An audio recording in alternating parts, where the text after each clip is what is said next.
Welcome back, everybody. Today, I'm going to teach you how to create and assign tasks in Asana. If you're managing projects or organizing team workflows, knowing how to properly create and delegate tasks is essential for keeping everything on track and ensuring accountability across your team. First, navigate to your project or head to the My Tasks section in Asana. This is your workspace where all your task management happens. Once you're in the right location, look toward the top of your project or list, and you'll see a button that says plus add task.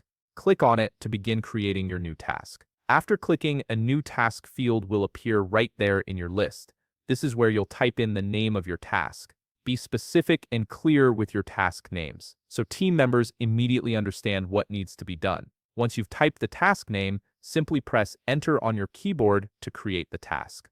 It's that straightforward. Now that your task is created, you'll want to assign it to someone on your team. Click on the task name to open it up. This brings up the task details pane on the right side of your screen, where you can add all the important information and specifications for that task. In the task details pane, locate the assignee field. This is typically one of the first options you'll see. Click directly on the assignee field, and a drop-down will appear where you can start typing. Enter the person's name or email address who you want to assign this task to. As you type, Asana will show you an autocomplete list of matching team members. Select the correct person from the autocomplete list by clicking on their name. Once you've done this, that person is now officially assigned to the task and will receive a notification about it. They'll be able to see this task in their own My Tasks list, making it easy for them to track what they're responsible for. After assigning the task, simply close the task details pane by clicking outside of it or pressing the X button.